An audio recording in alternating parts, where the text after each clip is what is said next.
এবার রাজ্যে হচ্ছে দু দফায় বিধানসভা নির্বাচন, আর সেই দু দফা ভোটের প্রথম দফায় 23শে এপ্রিল ভোট রয়েছে পশ্চিম মেদিনীপুরের মেদিনীপুর সদর বিধানসভা কেন্দ্রে।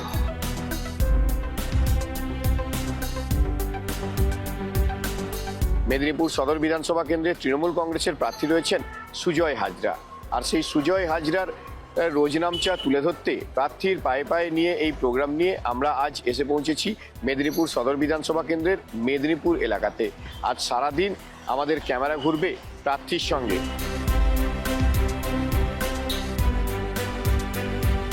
সুজয়বাবু, মন্দিরে পুজো দিয়ে আপনি প্রচারটা শুরু করলেন, প্রথমে বাড়ির কাছের মন্দির এবং তারপরে আবার এখানে মন্দিরে পুজো দিয়ে, কিভাবে প্রচারে সাড়া পাচ্ছেন? আমার বাড়ির আমার যে মা আছে তাকে শ্রদ্ধা জানিয়ে প্রতিদিন আমি বেরোই।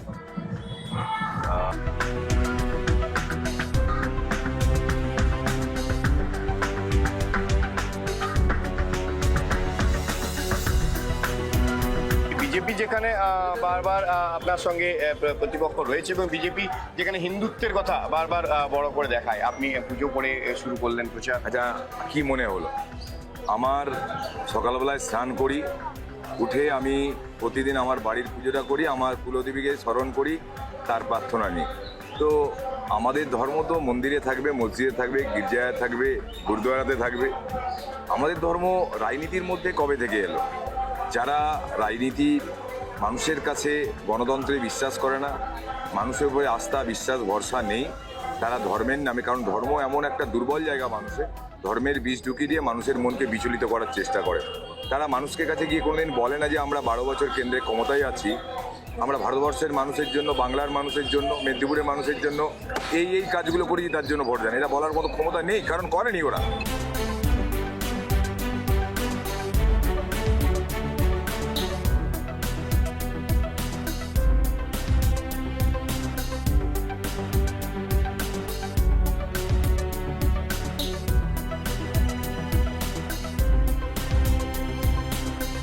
আপনার নিজে একজন জেলা তৃণমূলের সভাপতি, আপনি বিধায়ক, আপনার নিজস্ব গাড়ি রয়েছে, সব রয়েছে, তা সত্ত্বেও আপনি স্কুটিতে করে দেখছি প্রচারে বেরিয়েছেন। দেখুন, এখানে সবাই আছে, জিজ্ঞেস করুন যে আমি কিসে যাতায়াত করি। আমি তো বলবো না, আমার যারা এখানে আমার দলের সৈনিকরা আছেন, যারা আমার সহকর্মীরা আছেন, তাদেরকে জিজ্ঞেস করুন যে আপ টু ধেরুয়া পর্যন্ত, আপ টু শালবনী পর্যন্ত মেদিনীপুর শহর আমি কিসে যাতায়াত করি 24x7, মানুষকে জিজ্ঞেস করলেই বুঝতে পারবেন। বাড়ির সামনে দেখলাম লেখা আছে পোস্টারে বড় করে, ঘরের ছেলে, মেদিনীপুরের ঘরের ছেলে সুজয় হাজরা, আপনি কি মানে সেই? আমাকে ছোটবেলা থেকে মেদিনীপুর শহরের মানুষ দেখছে, বিধানসভার মানুষ দেখছে, কারণ এই বিধানসভার ভোটটা 2001 সাল, যেদিন থেকে তৃণমূল কংগ্রেস তৈরি হয়েছে 1998, তারপরে প্রথমবার অ্যাসেম্বলির ভোট হয় 2001 থেকে 2024 সাল পর্যন্ত সবাই জানে যে ভোটটা কে করাবে, সুজয় করাবে। সবার সঙ্গে ভালোবাসার সম্পর্ক, আত্মিক সম্পর্ক, এই সম্পর্কটাই রাখতে চাই। চেয়ার যেমন না কোনো সময় আমাদের মনকে দুর্বল করে, অত দুর্বল মানে আমাদের অহংবোধ জাগে, চেয়ার যেমন মানুষের কাজের জন্য লাগে, মানুষের পাশে থাকার শক্তি যোগায়। যারা ভাবে চেয়ার মানে অহংকার, চেয়ার মানে দম্ভ, চেয়ার মানে পাওয়ার, আমি জানি না আমি সেই দলে পড়ি কিনা। আমি শুধু এইটুকুই মনে করি যে চেয়ার মানে লোককে ভালোবাসা, লোকের সঙ্গে সম্পর্ক, রিলেশনশিপ বিল্ড আপ করা, মানুষের সঙ্গে আরও সম্পর্ক বাড়িয়ে দলকে শক্তিশালী করা।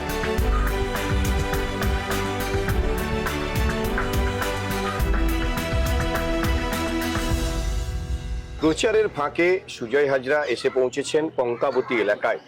কংসাবতী নদীর পাড় সংলগ্ন এলাকা। এই এলাকার একটা সমস্যা ছিল, সেটা হচ্ছে নদীর পাড় ভাঙন। একটা পাড় বারবার নদীর ভাঙনের কবলে পড়ে এবং গ্রামবাসীরা তার মধ্যে এই সমস্ত সমস্যার মধ্যে পড়তে থাকে। গ্রামবাসীরা একটা বিনিদ্র রাত্রি যাপন করেন বন্যার সময়। সুজয়বাবুর সঙ্গে কথা বলছি। সুজয়বাবু এসছেন এই কঙ্কাবতী এলাকাতে, এখানে কাঁসাই নদী রয়েছে, পাড় ভাঙন একটা বড় সমস্যা। বিষয় হচ্ছে যে আমাদের যে কংসাবতী নদী বিভিন্ন কারণে, প্রাকৃতিকগত কারণে নদীর গতিপথের পরিবর্তন হয়েছে। আগে নদীর গতিপথটা ছিল টুয়ার্ডস ঝাড়গ্রামের দিকে, ঝাড়গ্রাম থেকে খেমাশুলির দিকে, কিন্তু বেশ কিছু বছর আমাদের এই গতিপথ পরিবর্তন করে আমাদের সদর ব্লকের দিকে চলে এসছে। ফলে এই যে নদী পাড় ভাঙন, এতে বসতযোগ্য জমি, বাসযোগ্য বসত ভিটে অনেক মানুষের নষ্ট হচ্ছে। এই জন্য আমার এই 15 মাসের মধ্যেই এই নদী ভাঙনের কাজ আমি শুরু করেছি। মণিদহতে কাজ শুরু হয়েছে, মেদিনীপুর শহরে যে প্রান্তে নদী ভাঙন হয় সেখানে কাজ শুরু হয়েছে, এবং এবারের আমার ইস্তাহারে এটাকে সদর ব্লকের প্রধান ইস্যু রাখা হয়েছে, পার্মানেন্ট সলিউশন, অর্থাৎ এরকম কাজ নয় কি বছরে করলাম পরের বছরে বন্যায় ভেসে গেল, যাতে করে ভবিষ্যতে আর নদী ভাঙন না হয়, কারণ অনেকটা ভেঙে গেছে, অনেকটাই নষ্ট হয়েছে, যাতে পার্মানেন্টলি এটা সলভ করা যায়। এই বিষয়ে আমি বিধানসভায় এই প্রসঙ্গ উত্থাপন করেছিলাম এবং তারপরেই ইরিগেশন ডিপার্টমেন্ট থেকে ডিপিআর রেডি করে কাজ শুরু হয়েছে এবং আমি নিশ্চিত আগামী 1 বছরের মধ্যে, কারণ গত বছরে এত বৃষ্টি হয়েছে, কারণ গত 20-30 বছর এত পরিমাণ বৃষ্টি হয়নি যেটা গত বছরে হয়েছে, প্রায় 3200 মিলিমিটার, যেটা আমাদের গড়ে 1200 মিলিমিটার থাকে। তো স্বভাবতই এই বৃষ্টিতে যখনই আপনি বাঁধ ভাঙনের কাজ রোধ করার চেষ্টা করবেন ধুয়ে যাবে। তো এই ধোয়া মোছার কাজ আমরা করতে রাজি নয়, আমরা চাই যে একদম পার্মানেন্ট সলিউশন, যাতে করে মানুষ এই বাঁধের তারা পাড় বাঁধাতে পারে, ভাঙনটা রোধ হয়, মানুষ ভালোভাবে থাকতে পারে। সেই কাজটা শুরু করেছি, শেষ করব আমি। এই শুধুমাত্র যে নদীর পাড় ভাঙন নয়, এই এলাকাতে মেছো যারা নদীতে মাছ ধরেন বা এই ধরনের পিছিয়ে পড়া মানুষজন তারা এই এলাকাতে থাকেন, তাদের জন্য আপনার ভাবনা চিন্তা কি রয়েছে? দেখুন, আমি তো ছোট্ট জায়গায় কাজ করি। মাননীয় মুখ্যমন্ত্রী আপনারা জানেন যে যদি আমাদের এসসি সম্প্রদায় হয়, যারা আমাদের জেলে, তারা হচ্ছে যে এসসি সম্প্রদায়, যদি মাছ ধরা হচ্ছে তাদের প্রফেশন হয়, তাহলে তাদের জন্য মাননীয় মুখ্যমন্ত্রী মৎস্য দপ্তর থেকে অনেকগুলো স্কিম রেখেছে। তাদের যেমন স্পেশাল ভাতা দেওয়ার বিষয় আছে, যারা মাছ চাষের সঙ্গে যুক্ত, তাদের ভাতার ব্যবস্থা আছে। আবার মৎস্য দপ্তর থেকে বাড়ি করা যায়, সেটা অনেকে জানে না, যোগাযোগ করলে সেটা আমি বলে দিতে পারতাম। আবার মৎস্য দপ্তর থেকে বিভিন্ন সময়তে মাছের চারা থেকে শুরু করে মাছের জাল, হাঁড়ি, ওয়েট মেশিন, আবার আপনাদের একদম মানে বরফযুক্ত যে সাইকেলে করে মাছ বিক্রি করবে, তার জন্য বড় ইনসুলেটর বক্স সহ অনেক ধরনের স্কিম আছে। নিশ্চিতভাবে পরবর্তী সময়তে এই বিষয়গুলো কেউ যোগাযোগ করলে, যাতে তাদের এই, আমি তো করবো না, মাননীয় মুখ্যমন্ত্রী করবেন, তার এই স্কিমগুলো সঠিকভাবে পৌঁছানো যায়, সেটা আমরা নিশ্চয়ই দেখবো। আমরাকে দিদি দিয়েছে, গ্যাস দিয়েছে, বাথরুম দিয়েছে, আর রাস্তাঘাট পরিষ্কার করে দিয়েছে, আর হচ্ছে জলের সরবরাহ করে দিয়েছে, সাবমার্সেল দিয়েছে পাড়ায় পাড়ায়, লক্ষ্মী ভান্ডার দিয়েছে দিদি, 500 টাকা করে দিয়েছিল, এবারে দিচ্ছে দিদি 1500 করে টাকা দিচ্ছে। আমরা দিদিকেই ভোট দিব, আর কাকেও দিব না। আমরা দিদিকেই ভোট দেবো। দিদির কাছে অনেক সাহায্য, অনেক সুবিধা পেয়েছি, অনেক কিছু পাচ্ছি, বিনামূল্যে রেশন, লক্ষ্মীর ভান্ডার, ইন্দিরা আবাস যোজনা পেয়েছি। গরিবের অনেক উন্নয়ন করেছে, মা বোনেরা লক্ষ্মী ভান্ডার পাচ্ছে, স্কুলের বাচ্চারা সাইকেল পাচ্ছে। যতটুকু প্রয়োজন মমতা ব্যানার্জির সাহায্য গ্রামগঞ্জে পৌঁছে দেওয়ার জন্য, যতটুকু প্রয়োজন সব সময় সুজয়বাবুকে আমাদের গ্রামগঞ্জে পাওয়া যায়। দাদা একদম আমাদের ঘরের ছেলে বললেই চলে, আমরা দাদাকে এক ডাকে সামনে পাই এবং মানে জিতবে মানে কি বিপুল বিপুল বিপুল সংখ্যা ভোট নিয়ে সুজয়দা আমাদের এমএলএ হবে। আমরা রয়েছি মেদিনীপুর বিধানসভা কেন্দ্রের প্রার্থী সুজয় হাজরার সঙ্গে। পায়ে পায়ে প্রার্থীর সঙ্গে আমরা কলকাতা টিভি বেরিয়েছি একসঙ্গে। প্রার্থী কোথায় কোথায় গেলেন, সকাল থেকে কি করলেন, সমস্ত কিছু আমরা কলকাতা টিভির পর্দায় দেখাচ্ছি দর্শকদের। সুজয়বাবুর সঙ্গে আমরা কথা বলে নেব। সুজয়বাবু কিভাবে রাজনীতিতে এলেন বা এর পরবর্তী পদক্ষেপ কি রয়েছে, সমস্ত কিছু নিয়ে। সুজয়বাবু, হঠাৎ করে কি রাজনীতিতে আসা, না রাজনীতি নিয়ে আরো ভাবনা চিন্তা ছিল আগে থেকে? দেখুন, আজকে নীল মহাষষ্ঠী। এই মহাষষ্ঠী শিব দুর্গার বিবাহ দিবস হিসেবে পালন করা হয় এবং মায়েরা তাদের সন্তানদের মঙ্গল কামনায় আজকে বাবার মাথায় জল ঢালেন। তো আমি সবাইকে প্রথমে নীল মহাষষ্ঠীর শুভেচ্ছা অভিনন্দন জানাচ্ছি। দেখুন, আমার দূর দূর তক আমাদের পরিবারে রাজনীতির কোথাও কোনো যোগসূত্র ছিল না কোনো সময়তেই। বাবা সরকারি গভর্নমেন্টের অফিসার ছিলেন, সারা জীবন বাইরে থাকতেন। আমার পরিবারে আমার 2 জেঠু, তারা 2জন হেডমাস্টার মশাই ছিলেন। তো ফলে রাজনীতির কোথাও কোনো যোগসূত্র ছিল না। কিন্তু 17 বছর 7 মাস আমি যখন ফার্স্ট ইয়ারে ভর্তি হই, তো বয়স কম, একটু কম বয়সী মাধ্যমিক দিয়েছি, উচ্চ মাধ্যমিক দিয়েছি। ফলে ফার্স্ট ইয়ারে 17 বছর 7 মাসে ভর্তি হওয়ার পরে তখন আমাদের কেডি কলেজ অফ কমার্সের ছাত্র পরিষদের ইউনিট ছিল 1993 সাল। তো দাদাদের কাছ থেকে আইডেন্টি কার্ড নিতে হতো। মানে কি হতো, যে ছাত্র পরিষদের যে ইউনিট ছিল তাদের কাছ থেকে আইডেন্টি কার্ড নেওয়া হতো। তারা আইডেন্টি কার্ড করার ক্ষেত্রে একটু হেল্প করতো, কলেজ গেটে যেটা হয়। কিন্তু ছাত্র পরিষদ কি, এসএফআই কি, এসবে আমি জানতাম না। মানে আমার পরিবেশটা ছিল অন্য, একটু খেলাধুলা এর মধ্যে আমি বেশি থাকতাম, সুইমিং, ক্রিকেট, ফুটবল এটা নিয়ে আমার থাকতো, আর পড়াশোনা নিয়ে। তো ওই আইডেন্টি কার্ড কেন নিলাম ওদের কাছ থেকে, তারপরে এই নবীনবরণ একটা হয় যে নতুনদেরকে অভ্যর্থনা, আর দাদারা বলেছেন আমি গিয়ে তাতেও পার্টিসিপেট করার পরে হঠাৎ করেই একদিন ঠিক নির্বাচন ঘোষণা হবে, মানে কলেজ যে নির্বাচন, তার আগে গেট থেকে বেরিয়েছি, আমাকে ফেলে মারা হলো। আমি কিন্তু কোনো দলের সঙ্গেও কোনোদিন যুক্ত ছিলাম না, পরিবারেও কোনো যোগসূত্র নেই, আমি কলেজে গিয়েও কোনো দল ফলের বিষয় নেই। কিন্তু এই যে অল্প বয়সে রক্তাক্ত হওয়া, কোথাও গিয়ে একজন ইনোসেন্ট মানুষ যার সঙ্গে কোথাও কোনো রাজনীতির সম্পর্ক নেই তাকে মারা হলো, এই একটা বয়স থাকে না, কম বয়সের রক্তের গরম বলি না আমরা, যে ও এর তো রক্তের গরম, কম বয়সে দুদিন যা কেটে যাবে। ওই কম বয়সে এই রক্ত ছড়াটা কোথাও গিয়ে মনে একটা রেখাপাত করেছিল যে আমি কোনো কিছু অন্যায় না করে আমাকে রক্তাক্ত হতে হলো, যাদের জন্য রক্তাক্ত হতে হলো তাদেরকে কোথাও আমাদের এখান থেকে সরাবার ব্যবস্থা করতে হবে। তো আমার বাবাকে বললাম, আমার বাবা সবদিনই একটু মানে স্বাধীন চেতা মনোভাব ছিল, যেন বাবাকেও বিভিন্ন সময়তে বামফ্রন্ট সরকারের সময়তে অত্যাচার সহ্য করতে হয়েছে। সরকারি অফিসার শরীর খারাপ, তবুও তাকে শিলিগুড়ি ট্রান্সফার করে দেওয়া হয়েছে, কখনো বর্ধমান করে দেওয়া হয়েছে, কখনো বেলগড়িয়া করে দেওয়া হয়েছে। তো বাবা বললেন যে যেটা তোমার মন চায় তুমি সেটা করো, তোমার উপরে আমাদের আস্থা আছে, বিশ্বাস আছে, দেখবে নিজের কেরিয়ার, আমাদের পরিবারেতে এইসব বিষয় নেই, কেরিয়ার যেমন ঠিক রেখে যা কিছু করো। তো তখন থেকেই ছাত্র পরিষদে হাতে করি। তারপরে সবাই জানে যে কলেজের ভোট করতে হলে সুজয়কে ডাকতে হবে। এরপরে আবার 96 সালে যখন ইউনিভার্সিটিতে ভর্তি হলাম, ইউনিভার্সিটির ইতিহাসের প্রথম এবং শেষ 2011 সালে দল ক্ষমতায় আসার আগে ইউনিভার্সিটিতে কেউ কোনোদিন প্রার্থী দিতে পারেনি। তখন ডিএসওর সঙ্গে অ্যালায়েন্স করে 96 টু 98 এই 2 বছর বিদ্যাসাগর ইউনিভার্সিটিতে আমি প্রার্থী দিলাম। প্রথম বছরে 32 জন, জিততে পারেনি, জেতার মতো পরিবেশ নেই। ভাইস চ্যান্সেলর থেকে ওয়েব ফুটার যারা প্রফেসর, ভয় দেখানো, চমকানো, ধমকানো, ভয়ঙ্কর পরিস্থিতি। বিদ্যাসাগর ইউনিভার্সিটি যে জায়গায়, রেল লাইনের এরপারে কারো কথা বলার অধিকার ছিল না, কিন্তু আমাকে দমাতে পারেনি। আর আমি কেডি কলেজের আমার ইউনিটের যারা আমার সহপাঠী ছিল, তারা এই সুজয়ের মনোভাবের জোরটাকে অ্যাপ্রিসিয়েট করে 32টা সিটে আমরা লড়াই করেছিলাম, হারিয়ে দেওয়া হয়েছে। পরের বছরও আমরা ওই 32 থেকে ওটাকে টেনে নিয়ে 37 করেছিলাম, হেরে গিয়েছিলাম। কিন্তু রেখাপাত করে গেছিলাম বামফ্রন্টের চোখে যে ইচ্ছে শক্তি থাকলে, মন থাকলে প্রার্থী দেওয়া যায়, লড়াইও করা যায়। যতই তোমরা মার দাও, গন্ডগোল করো, হ্যাঁ ওরা একটা আমার ক্ষতি করে দিয়ে গেছে। কারণ আমি ফার্স্ট ক্লাস ছিলাম আমাদের কেডি কলেজ অফ কমার্সে, আমি ক্লাস 12-এ ফার্স্ট বয় ছিলাম বিদ্যাসাগর বিদ্যাপীঠ বয়েসে। আমাকে আমার যারা হেড অফ দ্য ডিন আছেন তারা বলেছিলেন যে তোমার কেরিয়ারটা আমরা শেষ করে দেবো। তারা কথা রেখেছিলেন, আমাকে 53.4 নাম্বার দিয়েছিলেন। আমি 55% ক্লাস পেলে আমি যেখানে কলেজ সার্ভিস কমিশনে বুঝতে পারতাম, আমাকে সেই জায়গায় আটকে দেওয়া হয়েছিল।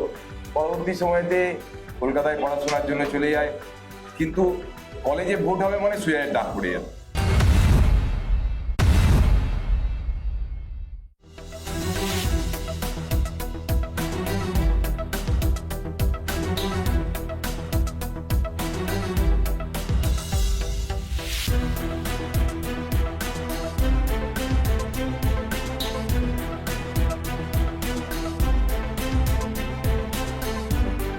সুজয়বাবু 2011 সাল থেকে, যখন মৃগেনবাবু এইখানকার এমএলএ ছিলেন, তখন থেকে এলাকায় কাজ করতেন এমএলএর প্রতিনিধি হিসাবে। সুজয়দা ভালো মানুষ, ওর কাছ থেকে সকলেই সুবিধা পেয়েছে, যেখানে যা করার করে দেয়, সকলেই সুবিধা পেয়েছে। সুজয়দা আমাদের যে প্রার্থী হয়েছে, সুজয়দা খুব ভালো মনের মানুষ, সুজয়দা খুব ভালো মানুষ। সুজয়দাকে বিপুল ভোটে জয়ী করানোর জন্য আমরা সবাই মহিলারা সুজয়দার পাশে আছি এবং দিদির পাশে আছি, দিদির হাত শক্ত করব। বিপ্লবী মেদিনীপুরের বিপ্লবী এই চিন্তা ভাবনা আর কি, যেখানে ক্ষুদিরাম থেকে শুরু করে বিমল দাস। মেদিনীপুর তো কোনো সময় মাথা নত করতে শেখেনি। মেদিনীপুরের মাটি স্বাধীনতা সংগ্রামের মাটি। এই মাটি আমি অনেক লোককে বলি, কি হয় না আমাদের দলেই অনেক সময়তে কলকাতার দু একজন এসে ফৌজদারি করার চেষ্টা করে। আমি সবাইকে বলি, আমার যদি কেউ নেত্রী হন মমতা বন্দ্যোপাধ্যায়, আমার যদি নেতা হয় অভিষেক বন্দ্যোপাধ্যায়, তার বাইরে আমি আর কোনো নেতা নেত্রীকে, যদি তারা আমাকে সম্মান দেয় আমি তাদেরকে সম্মান দেবো, কিন্তু তারা যদি এসে মেদিনীপুরের লোককে ছোট চোখে দেখে, অসম্মান করার কথা ভাবে, তার যোগ্য জবাব তারা আমার কাছ থেকে পেয়ে যাবে। আমি মেদিনীপুরের ছেলে, এত সহজে মাথা নত করা যায় না। শুধু রাজনীতি নয়, আপনাকে শুনেছি যে আপনি ক্লাব, বিভিন্ন খেলাধুলো সমস্ত কিছুকে আপনি বেশি পছন্দ করেন এবং আপনার ইশতেহারেও দেখলাম ভাবনা চিন্তা রয়েছে এইসবের জন্য। দেখুন, এই যাবৎকালে ক্রিকেট অ্যাসোসিয়েশন অফ বেঙ্গলের আজকের ডেটে আমি ক্রিকেট কোচিং কমিটির চেয়ারম্যান। এই জেলার এর আগে কোনো ব্যক্তিত্ব এই জায়গা পর্যন্ত পৌঁছাতে পারেননি। সিএবিতে আমার নিজস্ব অফিস আছে, এই যে রুম দেখছেন, একটা বড় রুম সিএবিতে আমাকে দেওয়া আছে। আমি সিএবিতে গেলে যদি মনে করি রাত থাকতে পারবো, সিএবি থেকে আমার থাকার ব্যবস্থা করা আছে। সিএবির মতো জায়গাতে ক্রিকেট কোচিং কমিটির চেয়ারম্যান থাকা একটা বিরাট সম্মানের। এছাড়াও পশ্চিম মেদিনীপুর জেলায় cricket association, kho kho, kabaddi, yoga association আমি সভাপতি। মেদিনীপুর সুইমিং ক্লাবের আমি লাইভ মেম্বার। ডিস্ট্রিক্ট স্পোর্টস অ্যাসোসিয়েশনের আমি এক্সিকিউটিভ কমিটি মেম্বার। মেদিনীপুরে একমাত্র থিয়েটার, তরুণ থিয়েটারের আমি চিফ অ্যাডভাইজার। এই কদিন আগেই আমাদের জ্ঞান মঞ্চে, শিশির মঞ্চে আমাদের এই থিয়েটার পরিবেশন হলো। কম বেশি মেদিনীপুর শহরের বাইরে জেলার 100টা খেলাধুলার সংগঠন, সাংস্কৃতিক সংগঠনের সঙ্গে যুক্ত। ভালো লাগে, ভালোবাসি। এবং আজকের দিনে যদি আমাকে বলে যে আপনি যদি রাজনীতি ছেড়ে দেন আপনার কাছে প্রিয় কি হবে, আমার কাছে প্রিয় আমার মাঠ। মাননীয় মুখ্যমন্ত্রী আমাদের নেতা অভিষেক বন্দ্যোপাধ্যায়, আমার উপরে আস্থা রেখেছেন, বিশ্বাস রেখেছেন। 24 সালে 2টো লোকসভাতে আমরা হেরে গিয়েছিলাম। 2টো লোকসভায় আমাকে দায়িত্ব দিয়েছিলেন, ঝাড়গ্রাম এবং মেদিনীপুর। তাদের হাতে দিতে পেরে আমি আনন্দিত, কৃতজ্ঞ, গর্বিত। কারণ তারা আমাকে চেয়ারটা দিয়েছিলেন যাতে দলের শক্তি বৃদ্ধি করতে পারি, সংগঠনকে শক্তিশালী করতে পারি। চেষ্টা করেছি যে দলকে আমাদের একদম নিচু স্তরের কর্মীদের সঙ্গে জেলা এবং নিচু স্তরের মধ্যে একটা সংমিশ্রণ, এবং এই জেলার রুট স্তরের কর্মীদের মধ্যে কোথাও একটা গ্যাপ হয়ে গেছিল 5-7 বছরে, সেই গ্যাপটাকে মিটিয়ে পঞ্চায়েত নির্বাচনে আমাদের দল তৈরি হওয়ার পরে সবচেয়ে ভালো রেজাল্ট, পৌরসভা নির্বাচনে দল তৈরি হওয়ার পরে সবচেয়ে ভালো রেজাল্ট, এবং লোকসভা নির্বাচনে 2টো সিটকে ফিরিয়ে দেওয়া। এই সূত্র ধরেই বলি আপনাকে যে আপনি জেলা সভাপতি, তার সঙ্গে আবার বিধায়ক, গোটা জেলা আপনাকে লক্ষ্য রাখতে হয় জেলা সভাপতি হিসেবে। এই দুটোর মধ্যে কম্বিনেশনে কি কোনো সমস্যা হয় আপনার? কম্বিনেশনের সমস্যা হয় না। কি হয়, আমি ধরুন আমার এই বিধানসভাতে একটু বেশি টাইম দিতে পারতাম প্রচারে। আমাকে কিসারি ছুটতে হচ্ছে, দাঁতন যেতে হচ্ছে, নারায়ণগড় যেতে হচ্ছে, গড়বেতা যেতে হচ্ছে, ফলে আমার এই প্রচারের জায়গাটা আমাকে কম করতে হচ্ছে আর কি। তো দল দায়িত্ব দিয়ে দলই করতে হবে, বিধায়ক হিসাবে যে দায়িত্ব সেটাও করতে হবে, প্রার্থী হিসাবে যে দায়িত্ব সেটাও করতে হবে, আবার দলের সভাপতি হিসাবে প্রত্যেকটি প্রার্থী যাতে ভালো করে প্রচার কাজ, অন্যান্য কর্মসূচি সঠিকভাবে করতে পারে সেটাও দেখভাল করতে হবে। তবেই না দল আমাকে রেখেছে, দল তো রেখেছে দলের শক্তি বৃদ্ধি করার জন্য, সেই কাজটা তো করবো। সেই জন্য স্বপ্ন আছে এবারে আমাদের জেলায় 8-এ 8 করার। আশা করছি মুখ্যমন্ত্রী এবং অভিষেক বন্দ্যোপাধ্যায়ের হাতকে শক্তিশালী করতে 8-এ 8 এবারে করতে পারবো জেলায়। 8-এ 8 বলছেন, কিন্তু যেখানে দিলীপ ঘোষের মতো প্রার্থী রয়েছে, হেভিওয়েট প্রার্থী বলে সবাই বলেন দিলীপ ঘোষকে, সেই রকম জায়গাতে কি আপনারা জয় পাবেন বলে আশা করছেন? দিলীপ ঘোষ মানুষের মন থেকে মুছে গেছে, বুঝে গেছে মানুষ যে এই লোকটা শুধু টিভির পর্দায় বেঁচে আছে, মিডিয়া হাইপের মধ্যে বেঁচে আছে, মানুষের জন্য কিচ্ছু করেন। যে পার্টিটার জন্ম হয়েছে ভারতবর্ষের আত্মা মহাত্মাকে হত্যা করে, সেই পার্টি আরএসএস এর থেকে বীজ রোপণ হয়ে বেরিয়ে এসছে বিজেপি। তারা আজকে বলছে যে যারা ভারতবর্ষের জাতীয়তাবাদী নাগরিক, যাদের নাম কেটে বাদ দেওয়া হলো, যারা 50 বছর 60 বছর ধরে ভোট দিচ্ছে, দিলীপ ঘোষ যাদেরকে দেশদ্রোহী বলছে। বিজেপি আরএসএস হচ্ছে যে ভারতবর্ষের সবচেয়ে বেশি দেশদ্রোহী। স্বাধীনতা সংগ্রামের পীঠস্থানে ভারতবর্ষের মাটিতে স্বাধীনতা সংগ্রামীদেরকে ইংরেজদের হাতে ধরিয়ে দেওয়ার বিনিময়ে যারা উৎকোচ গ্রহণ করত, ইংরেজদের কাছে মুচলেখা লিখে দিয়ে যে জয়প্রকাশ বাবু, যে শ্যামাপ্রসাদ মুখার্জিরা এই আরএসএস এর নেতা হয়েছিল, তাদের কাছ থেকে আমরা শিখবো ভারতবর্ষের জাতীয়তাবোধ। এরা প্রকৃতপক্ষে দেশদ্রোহী বলেই ভারতবর্ষের সংস্কৃতি, ভারতবর্ষের ঐতিহ্য, সভ্যতা, ইতিহাসকে মানে না। এরা চাইছে ধর্মের নামে পেশি আস্ফলন করে মানুষের মধ্যে ভয় ঢুকিয়ে দিয়ে ভারতবর্ষের সমস্ত স্বশাসিত সংস্থাগুলোকে ধ্বংস করে, পরিকাঠামোগুলোকে নষ্ট করে ভারতবর্ষের মানুষের ভোট লুট করে ক্ষমতায় আসতে। এটাকে আমরা রুখবো।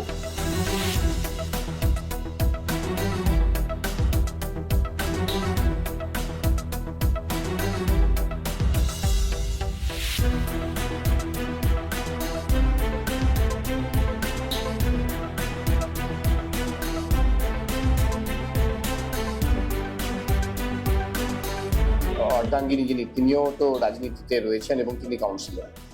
কিভাবে আপনাকে রাজনীতিতে সহযোগিতা করেন? দেখছেন তিনি তার মতো করে সারাদিন ধরে ঘুরছেন। তিনি এটাই যে তিনি দিদির হাতকে শক্তিশালী করতে হবে। আমি তার স্বামী, এটা বড় কথা নয়, তারও পরিচয় তিনি কাউন্সিলর, তিনিও ডবল MA করা একজন ভদ্রমহিলা, তিনিও সংস্কৃতি জগতে দীর্ঘদিন ছিলেন, ভালো কবিতা বলেন, ভালো আঁকতে পারেন, তো তিনিও সারাদিন ছুটছেন। আমি এই সকাল থেকে আমি বেরোবার আগে দেখি নেই, মানে তিনিও কোনো না কোনো ওয়ার্ডে প্রচার করতে যাচ্ছেন। পাশে কালগাং আছেন, তাদেরকে কথা দিয়েছেন আমি সেখানে প্রচার করতে যাব, তাদেরও ডিমান্ড যে বৌদিকে এখানে আসতে হবে। এটা ভেবে নয়, এটা ভেবেই তিনি প্রচার করছেন যে মমতা দিদির হাতকে শক্তিশালী করতে হবে, মেদিনীপুর বিধানসভার প্রার্থীকে জেতাতে হবে। আপনার এই মুহূর্তে শেষ প্রশ্ন আপনার কাছে, সেটা হচ্ছে যে আপনি আপনার যে নিজস্ব যে বিধানসভা 14 মাস যেখানে আগে করেছেন, আবার নতুন প্রার্থী হয়েছেন, আপনার ম্যানিফেস্টো কি রয়েছে বা আপনি সাধারণ মানুষের জন্য অনেকগুলো বিষয়, ছোট ছোট বিষয় বলে দিই, যেটা বাস্তবসম্মত যেটা করতে পারবো সেটাই করা আছে। নদী ভাঙন রোধের জন্য 100%, ওটাই আমার প্রধান ইস্যু মেদিনীপুর সদর ব্লকে। আমি চেষ্টা করব, মেদিনীপুর সদর ব্লকে জিজ্ঞেস করুন, আমার সবাই সহকর্মীরা আছেন। এই 14 মাসে আমি মেদিনীপুর সদর ব্লকে 4টে অঞ্চলে ম্যাক্সিমাম 75% রাস্তা কমপ্লিট, আর 2-4টে রাস্তা আছে মেদিনীপুর শহরের সঙ্গে যুক্ত হতে পারবে। এরকম গ্রাম বাংলার আরো 50টা রাস্তা আগামী দিনে কংক্রিট ঢালাই করবো, সেটা আমার ইশতেহারে করা আছে। সেকেন্ড স্টেডিয়ামের জন্য একটা অ্যাথলেটিক কোচ, অ্যাথলেটিকের আমাদের ট্রাক, একটা ক্রিকেট পিচ, এগুলো করার কথা বলা আছে। ফ্লাড লাইটের ব্যবস্থা করা আছে, 2000 আসন বিশিষ্ট মাঠের ব্যবস্থা করা আছে। একটা অডিটোরিয়াম করার একটা দীর্ঘদিনের স্বপ্ন ছিল, কালচারাল জগতে থাকার জন্য একটা 250-300 সিট বিশিষ্ট একটা আমরা অডিটোরিয়াম করবো, এবং সেটা আমাদের টিভি টাওয়ার মাঠে। অলরেডি বিগ বাজারের কাজ চলছে, সেখানে ফার্স্ট ফ্লোর, সেকেন্ড ফ্লোর, যারা আমাদের হাতে SHG গ্রুপের মায়েরা থাকেন তারা সেখানে করবেন। সব মিলিয়ে নদী ভাঙনের সাথে সাথে মেদিনীপুর শহরে বিভিন্ন বাজারে প্রচুর লোক আছে, তাদের জন্য একটা করে বায়ো টয়লেটের ব্যবস্থা করা। যানজট একটা বড় ইস্যু মেদিনীপুর শহরে, এটা আমি সবদিনই বলছি। এই যানজট সমস্যার জন্য লাইন ডিপার্টমেন্ট, অ্যাডমিনিস্ট্রেশনকে সহায়তা করতে হবে। তারা যদি সহযোগিতা করে যানজট মুক্ত মেদিনীপুর শহর মানুষ দেখতে চায়, আমি দেখতে চাই, আমিও নিজে হাঁসফাঁস হয়ে উঠি এই যানজট দেখতে। এই যানজট মুক্ত শহর আমরা সবাই চাই, সেটা করার জন্য চেষ্টা করব। আপনারা এতক্ষণ শুনছিলেন প্রার্থীর প্রায় প্রচারে মেদিনীপুর বিধানসভা কেন্দ্রের সুজয় হাজরার কথা। আজকে তিনি কিভাবে সারা দিন কাটালেন তা আপনাদের দেখালাম কলকাতা টিভির পর্দায়। কলকাতা টিভির জন্য সৌম্যকান্তি ত্রিপাঠী, কলকাতা টিভি।